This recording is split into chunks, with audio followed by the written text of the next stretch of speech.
Hello everyone, आप सब कैसे हैं। मैं उम्मीद करता हूं कि बहुत अच्छे होंगे और अपनी पढ़ाई को बहुत अच्छे से कर रहे होंगे।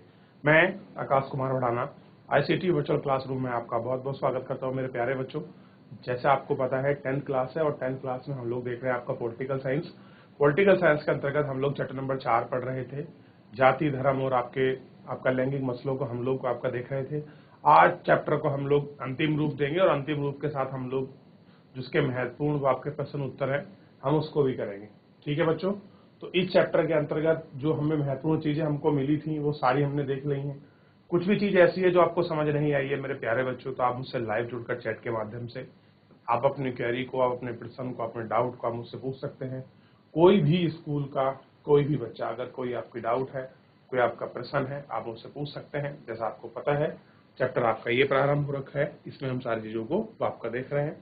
क्लियर है बच्चों? चलिए, तो ध्यान दीजिए आप सब। देखिए, ध्यान रखना है, कल जब हम लोग अपना चैप्टर पढ़ रहे थे तो चैप्टर पढ़ने के साथ हमने शुरू किया था आपका धर्म निरपेक्ष शासन की बात हम लोग कर रहे थे।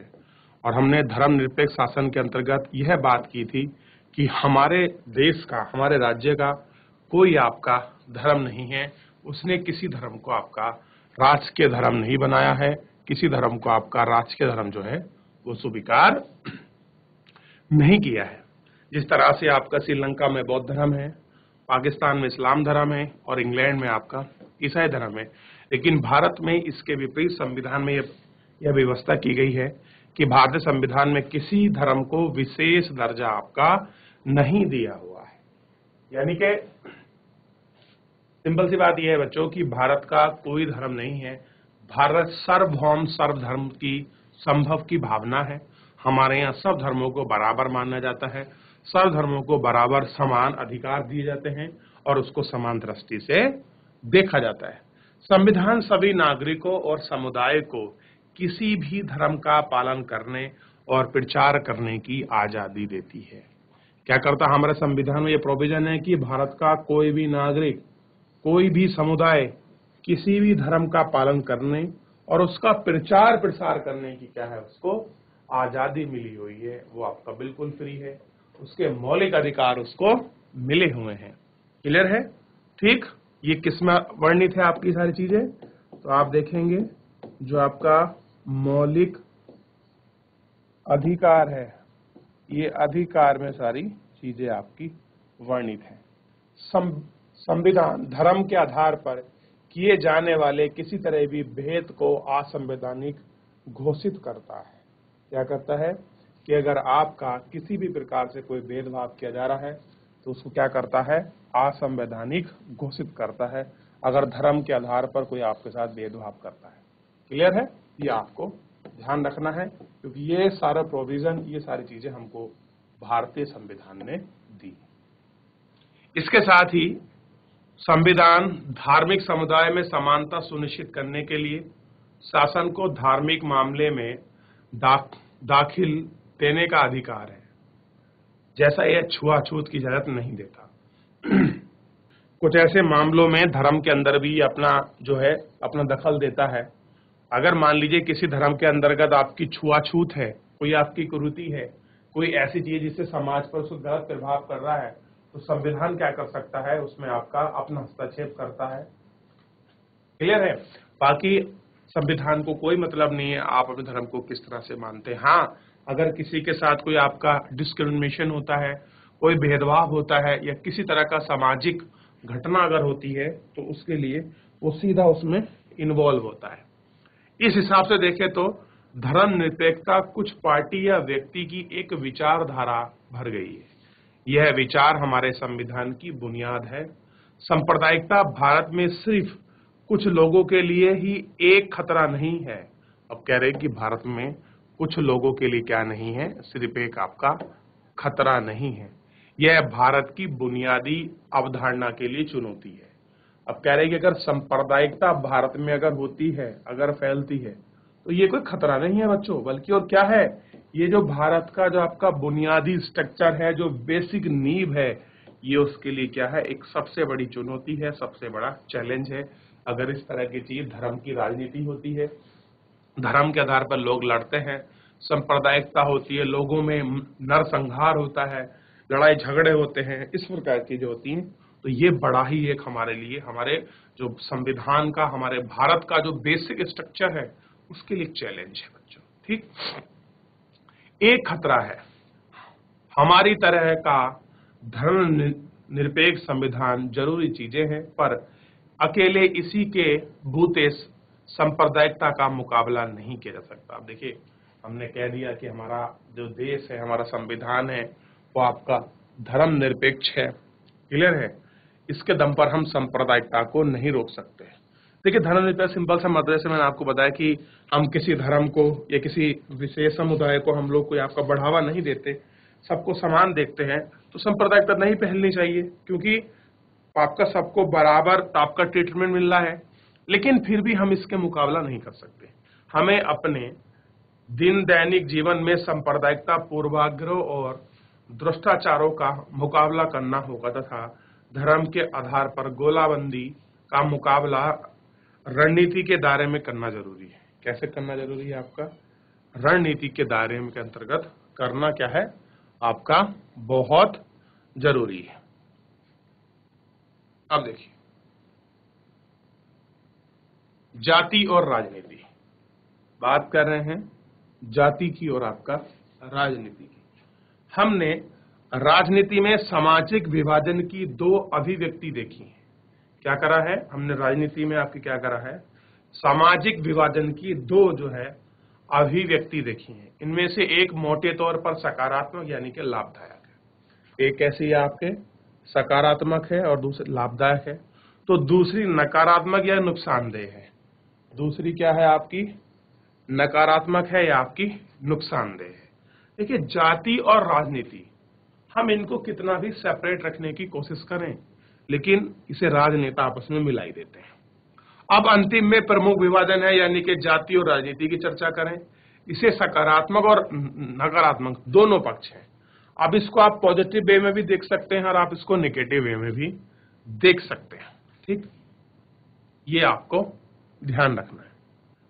जातिगत असमानता है, लिंग और धर्म पर आधारित विभाजन तो दुनिया भर में है, पर जाति पर आधारित विभाजन सिर्फ भारतीय समाज में ही देखने को मिलता है। अगर आप बात करोगे लिंग यानी कि डिस्क्रिमिनेशन, आप पुरुष हैं, महिला है, धर्म आप हिंदू हैं, मुस्लिम हैं, आप क्रिश्चियन हैं, आप सिख हैं, आप ईसाई हैं, आप बौद्ध हैं, आप फारसी हैं, आप जैन हैं, या जो भी आप धर्म को मानते हैं, ये विभाजन तो आपको दुनिया में मिलेगा देखने के लिए, पूरे विश्व में मिलेगा। लेकिन जाति के आधार का जो विभाजन है वो सिर्फ कहां मिलता है? आपका भारतीय समाज में। ये जाति की जो चीज है केवल कहां है? ये केवल भारतीय समाज में ही अपनी जड़ बैठाए बैठी है। और शायद यही कारण है, इसका नकारात्मक पहलू अगर मैं देखूं तो जो भारत की प्रगति में आज भी रोड़ा है। कह सकते हैं कि आज भी हमारे यहाँ कितनी जातिगत व्यवस्था इतनी मजबूत बनी हुई है कि लोग अपनी जाति व्यवस्था को, अपनी पहचान को त्यागना ही नहीं चाहते हैं। सभी समाज में कुछ सामाजिक असमानताएं और एक न एक तरह के श्रम का विभाजन मौजूद होता है। अधिकतर समाजों में पेशा परिवार की एक सीढ़ी से दूसरी सीढ़ी में जाता है, और कह रहे हैं अधिकतर जो उनका पेशा है, जो उनकी ऑक्यूपेशन है, वो एक फैमिली से क्या करता है आपका दूसरी फैमिली की तरफ आपका ट्रांसफर होता है। लेकिन जाति व्यवस्था इसका एक अतिवादी और स्थायी रूप है। कैसा है? ध्यान देना है। अब अगर हम बात करें इसकी जाति व्यवस्था की, तो जातिवादी, अतिवादी और क्या है इसका एक स्थायी रूप है।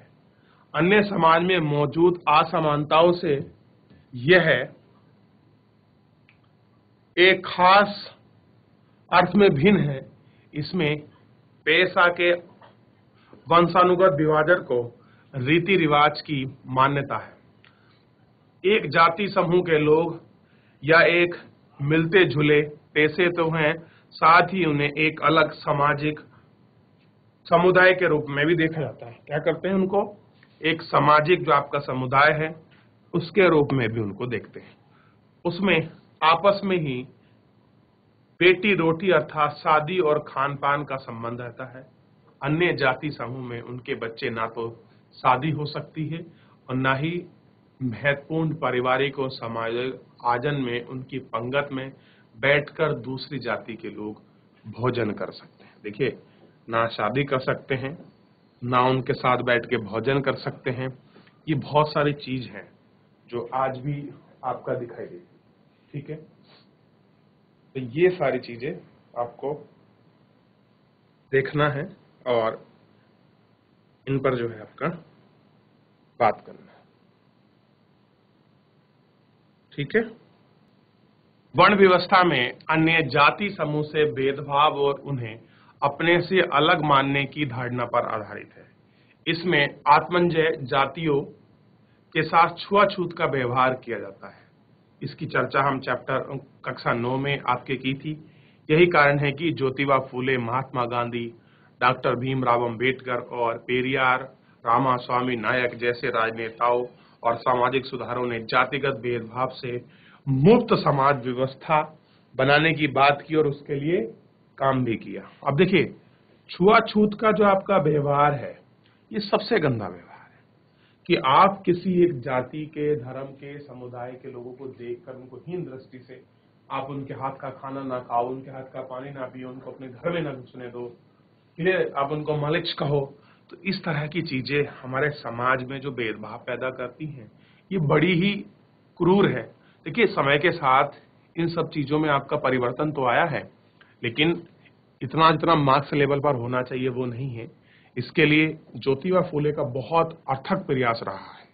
महात्मा गांधी ने भी कहा है और डॉक्टर भीमराव जो है उन्होंने इसको सामने प्रत्यक्ष रूप से देखा है, और पेरियार रामास्वामी जो आपके केरल के थे, उन्होंने भी इस चीज का विरोध किया है, ठीक। तो इन सारे ऐसे राजनेता हैं जिन्होंने समाज सुधार के लिए बहुत सारे व्यक्तिगत आपके प्रयास किए हैं और उन व्यक्तिगत प्रयास को देखने की कोशिश भी की है कि ये सारी चीजें आपकी नहीं होनी चाहिए, ठीक।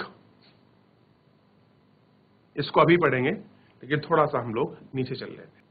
इन महापुरुषों के प्रयास और सामाजिक आर्थिक बदलाव के चलते आधुनिक भारत में जाति की संरचना और जाति व्यवस्था में भारी बदलाव आया।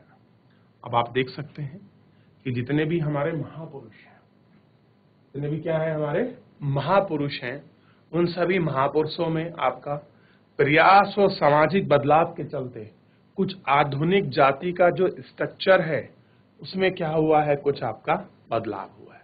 और जाति व्यवस्था जो है उसमें क्या आया है, भारी आपका बदलाव आया है। बहुत सारे भारी आपके चेंजेस भी हम लोगों को आपका देखने के लिए मिले हैं।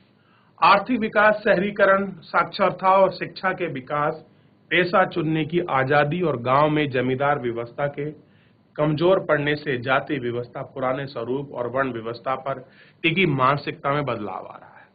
कह रहे जिस तरह से आदमी का आर्थिक विकास होगा, जिस तरह से शहरीकरण बढ़ेगा, साक्षरता बढ़ेगी, शिक्षा का विकास होगा, जब लोगों को अपना पेशा चुनने का अधिकार होगा, तो ये सारी चीजें आपकी, और गांव में जो आपकी जमींदारी व्यवस्था है, ये सारी चीजें आपको कमजोर पड़ती हुई आपको दिखाई देंगी।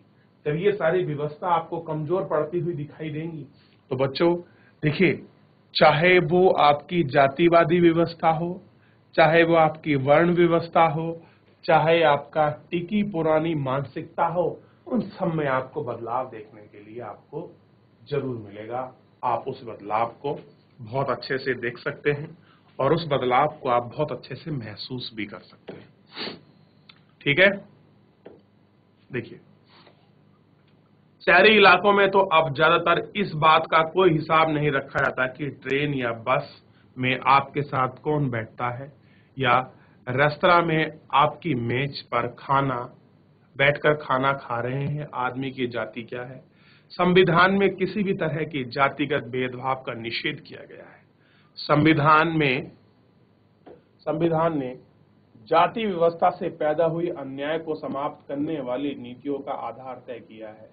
अगर 100 साल पहले का कोई व्यक्ति एक बार फिर भारत लौट आए तो वह यह बदलावों को देखकर हैरान रह जाए। अब देखिए, जो 100 साल पहले जो आपकी व्यवस्था थी, वही व्यवस्था अगर लौट के वापस भारत आ जाए, ठीक है, क्या आ जाए, तो वो जो पहले जिस तरह की जटिल समाज व्यवस्था थी उसको वो पूरा क्या पाएगा, आपका बदला हुआ पाएगा, और उसको महसूस करेगा, अरे क्या, ये तो पूरा सब कुछ चेंज हो गया। और वो क्या हो जाएगा, हैरान, ये ऐसा कैसे हो सकता है। लेकिन बच्चों आपको मानना पड़ेगा, जिस तरह से शिक्षा, साक्षरता बढ़ेगी, शहरीकरण बढ़ेगा, लोगों को रोजगार बढ़ेगा, और सबसे बड़ा कारक होगा व्यक्ति का जो आर्थिक कारक है। जब आदमी का आर्थिक विकास होता है ना, तो इस आर्थिक विकास से जुड़ी होती हैं जो आपकी समाज की जो बुराई है। क्या है, समाज की बुराई। जब व्यक्ति का आर्थिक विकास होता है तो समाज में इसका सीधा प्रभाव आप देख सकते हैं क्या होगा। जो सामाजिक बुराई वो क्या होती है, समाप्त होती है। क्या होती है बच्चों, सामाजिक बुराई आपकी समाप्त होती है। तो इसलिए कहते हैं सरकार का ये प्रयास है कि लोगों को आर्थिक रूप से सशक्त बनाया जाए, ताकि जो सामाजिक स्ट्रक्चर है वो आपका मजबूत हो। और सामाजिक स्ट्रक्चर मजबूत होने से ही क्या होगा मेरे प्यारे बच्चों, जो सांप्रदायिकता जैसे तत्व हमारे यहाँ पनप रहे हैं, जो हमारे आधारभूत संविधान के लिए और हमारे देश के आधारभूत के लिए चैलेंज है, चुनौती बना हुआ है, उनसे हमें आपका निपटने में बहुत बड़ी मदद मिलेगी। बहरहाल समकालीन भारत से क्या कह रहे हैं, बहरहाल समकालीन भारत से जाति प्रथा विदा नहीं हुई है। जाति व्यवस्था के कुछ पुराने पहलू अभी भी बरकरार हैं। अभी भी ज्यादा लोग अपनी जाति या आप कबीले में ही शादी करते हैं। कह रहे हैं कि आज भी ये सारी चीज आपकी बरकरार है। आप ये नहीं कह सकते कि ये जाति व्यवस्था जो है वो आपकी समाप्त हो गई है, जाति व्यवस्था नहीं बची है, ऐसा नहीं है। बल्कि आज भी लोग जो शादी है वो कहाँ करते हैं, अपनी जाति में करते हैं। देखिए समुदाय की और धर्म की तो बात ही छोड़ दीजिए, इस पर संवैधानिक प्रावधान के बावजूद छुआछूत की प्रथा अभी भी पूरी तरह से समाप्त नहीं हुई है। कह रहे जो आपके छुआछूत है जिसको हम समाप्त करने की बात कर रहे हैं, ये भी अभी जो है आपका पूरी तरह से समाप्त नहीं हुई। जाति व्यवस्था के अंतर्गत समुदाय में कुछ समूहों को लाभ की स्थिति में तो कुछ समूह को दबा कर रखा गया है। इसका प्रभाव सदियों तक आज तक नजर आता है कि जिस तरह से बहुत सारे वर्गों को, समूह को जो आपका दबा कर रखा गया है, उस दबा कर रखे गए समुदाय का जो प्रभाव है वो आज तक हमको जो बच्चों नजर आता है। ठीक, आगे देखिए, जिन जातियों से पहले से ही पढ़ाई लिखाई का चलन मौजूद था और जिनकी शिक्षा पर पकड़ थी, आधुनिक व्यवस्था में उनका बोलबाला है। अब देखिए, अब आम भाषा में कह सकते हैं जो आपके पुराने समय में आपके जिनके मम्मी पापा, दादा दादी, परदादा दादी अगर पढ़ लिए हैं, उनका फैमिली टच है, तो बच्चों आप देख सकते हैं उनका जो है आधुनिक शिक्षा पर उनका बोलबाला है और कह सकते हैं कि वो आज अच्छे पदों पर उनके बच्चे भी हैं। जिन जातियों को पहले शिक्षा से वंचित रखा गया, उनके सदस्य अभी भी स्वाभाविक तौर पर पिछड़ गए हैं। यही कारण है कि शहरी मध्यम वर्ग में अगरती जाति के लोगों का अनुपात असामान्य रूप से काफी कैसा है, ज्यादा है और आर्थिक हैसियत से काफी निकट है। और कैसा है कि जो आर्थिक स्थिति है उससे क्या है आपका काफी निकट है। ठीक है, अब देखिए बात करेंगे थोड़ा सा राजनीति में जाति की, जाति में कैसे आपका राजनीति एंटर करती है, इसके विषय में थोड़ा सा हमको देखना है और थोड़ा सा इस पर गौर करना है। देखिए सांप्रदायिकता की तरह जाति भी मान्यता पर आधारित है।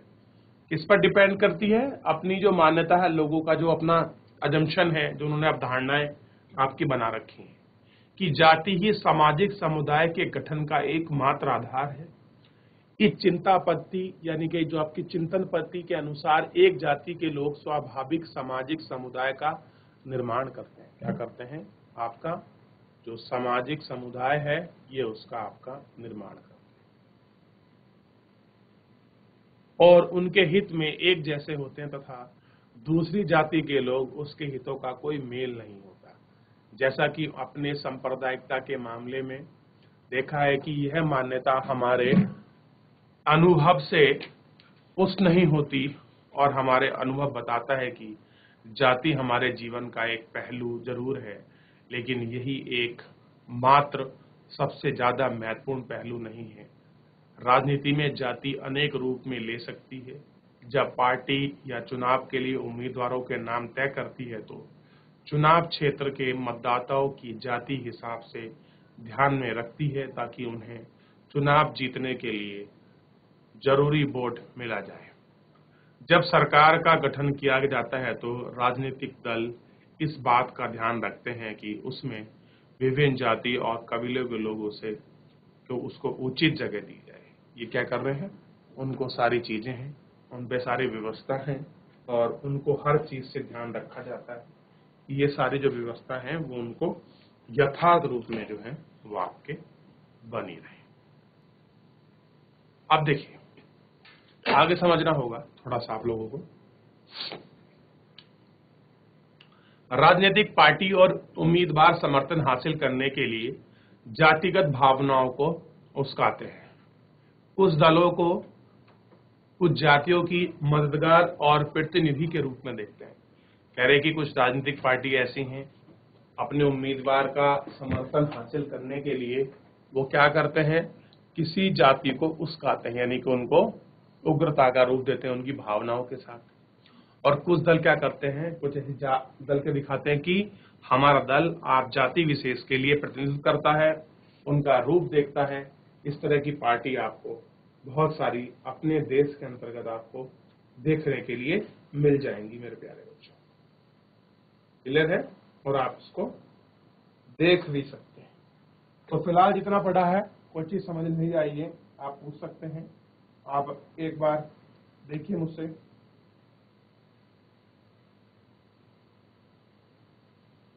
बच्चों किसी को डाउट? चलिए, नहीं है कोई डाउट, आगे बढ़े। सार्वभौम वयस्क मताधिकार और एक व्यक्ति एक वोट की व्यवस्था में राजनीतिक दलों को विवश कर दिया है कि वे राजनीति में समर्थन पाने को लोगों को गोला बंद करने के लिए सक्रिय हों। उसमें से उन जातियों के लोगों में नई चेतना पैदा हुई है जो अभी छोटा और नीचा माना। अब कह रहे हैं कि जब से अब देखिए एक व्यक्ति एक वोट है, तो अब जो राजनीतिक पार्टी है वो क्या होती हैं, एक्टिव होती हैं, और इसमें क्या करती है, अपने किसी धर्म अपने विशेष की जाति के व्यक्ति को उस क्षेत्र में वोट देती हैं। कहते हैं ये आपके जाति का आपका प्रतिनिधित्व करेंगे, लोग उनके आधार पर उनको वोट देते हैं और इस तरह से वो अपना बहुमत प्राप्त करती हैं। क्या करती हैं, बहुमत प्राप्त करती हैं। ठीक, और ये सब चीजें कौन है, जो आज भी कुछ ऐसी जाति हैं जो अपने आप को नीचा मानती हैं, ये कहीं ना कहीं इस तरह के वो उन सब का अपना फायदा उठाती है। ठीक है, राजनीति में जाति पर जोर देने के कारण कई बार यह धारणा बन सकती है कि चुनाव जाति का खेल है, कुछ और नहीं है। यह बात सच नहीं है। जरा इन चीजों पर गौर कीजिए। किसी देश के किसी भी एक संसदीय चुनाव क्षेत्र में किसी एक जाति के लोगों का बहुमत नहीं है। इसीलिए हर पार्टी उम्मीदवार को चुनाव जीतने के लिए एक जाति एक समुदाय से ज्यादा लोगों का भरोसा हासिल करना पड़ता है। क्या करना पड़ता है, एक जाति या एक लोगों से ज्यादा उनका भरोसा जो है हासिल करना। कोई भी पार्टी किसी एक जाति या समुदाय के सभी लोगों को वोट हासिल नहीं कर सकती, जबकि लोग किसी जाति विशेष को किसी एक पार्टी का वोट बैंक कहते हैं तो इसका मतलब यह होता है कि उस जाति के ज्यादातर लोग उस पार्टी को वोट देते हैं। वोट बैंक का मतलब है अगर कोई आपका एक ही जाति के लोग किसी एक पार्टी को वोट देते हैं तो वो क्या है, उस पार्टी का उसका वोट बैंक है। अगर किसी चुनाव क्षेत्र में एक जाति के लोगों का प्रभुत्व माना जा रहा हो तो अनेक पार्टियां उसी जाति का उम्मीदवार खड़ा करने से कोई नहीं रोक सकता।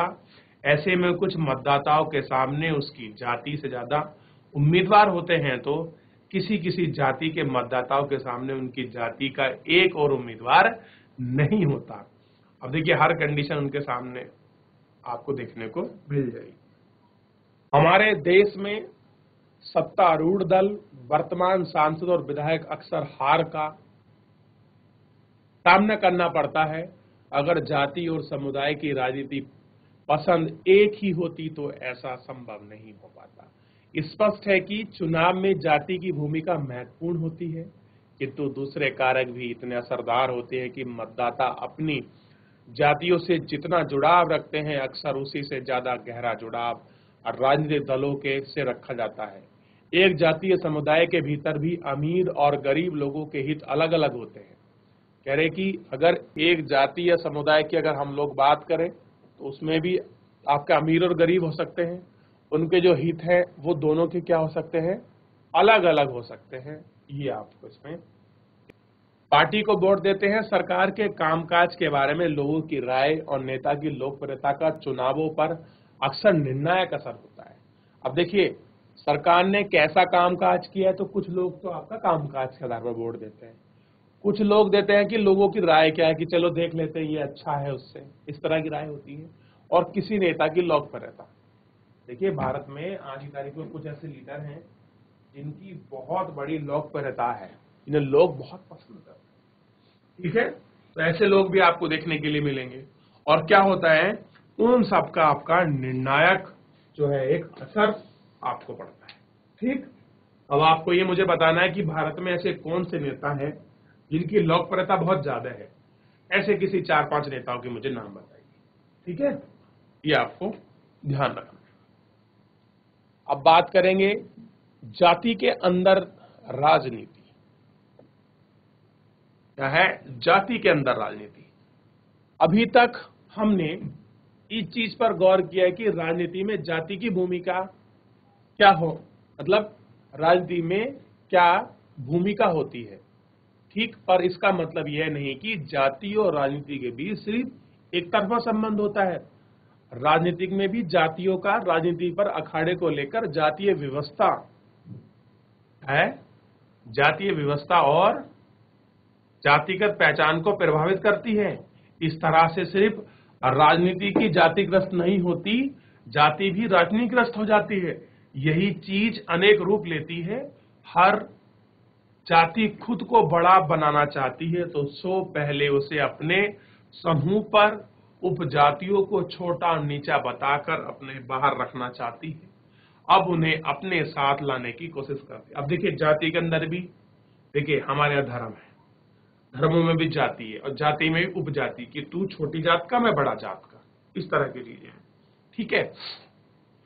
चूंकि एक जाति में अपने दम पर सत्ता कब्जा नहीं कर सकती, इसलिए वह ज्यादा राजनीतिक ताकत पाने के लिए दूसरी जातियों या समुदाय को साथ लेने का कोशिश करती है और इस तरह से उनके बीच संवाद और मोलतोल होता है। राजनीति में किए गए किस्म की जातिगत गोलाबंदी भी हुई है, अगाड़ा और पिछाड़ा।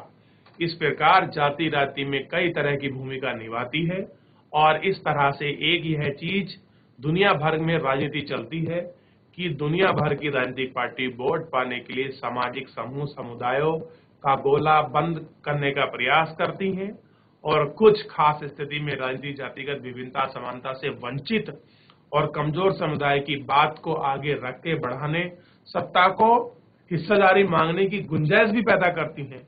इस अर्थ में जातिगत राजनीति दलित और आपका पिछड़े जातियों के लोगों के साथ सत्ता पाने तथा निर्णायक आपकी प्रक्रिया को बेहतर ढंग से करने के लिए ये सारी चीजें आपका होती हैं। अनेक पार्टी और गैर राजनीतिक संगठन खास जातियों के खिलाफ भेदभाव समाप्त करने, उनके साथ ज्यादा सम्मानजनक व्यवहार करने, उनके साथ ही जमीन जायदाद और अवसर उपलब्ध कराने की मांग को लेकर आंदोलन करते हैं। पर इसके साथ ही यह भी सच है कि सिर्फ जाति पर जोर देना नुकसानदेह हो सकता है। जैसा कि धर्म के मसले में स्पष्ट होता है कि सिर्फ जातिगत पहचान आधारित राजनीतिक लोकतंत्र के लिए शुभ नहीं है। इसे अक्सर गरीब, विकास, भ्रष्टाचार जैसे बड़े मुद्दों से लोगों का ध्यान भी भटकाती है। कई बार जाति तनाव, टकराव, हिंसा को भी आपका बढ़ावा देती है। ये सारी चीजें हैं जो राजनीति के अंदर हमने देखी और बहुत अच्छे से और बिल्कुल समय पर देखिए हमने अपने चैप्टर को पूरा समाप्त कर दिया। तो मेरे प्यारे बच्चों, आज इस लेक्चर के अंतर्गत चैप्टर नंबर 4 जो हम लोग देख रहे थे, जाति, धर्म और लैंगिक मसले, हमने इस चैप्टर को पूरा बहुत अच्छे से आपका समाप्त कर लिया। सारे पहलुओं को हमने इसमें देख लिया और बहुत अच्छे से हमने समझा, और इसकी जाति व्यवस्था में राजनीति, जातिगत व्यवस्था, लैंगिक मसले, हर तरह को हमने बहुत अच्छे से समझा है। तो फिलहाल आज के लिए इतना ही। जब नेक्स्ट हमारी क्लास होगी तब हम इसके प्रश्न उत्तर कर लेंगे। फिलहाल आज के लिए इतना ही, मिलते हैं नेक्स्ट कक्षा में। तब तक अपना ध्यान रखिए, स्वस्थ रहिए, अपनी पढ़ाई को बहुत अच्छे से करते रहिए, और मुझसे जुड़ने के लिए आपका बहुत बहुत धन्यवाद।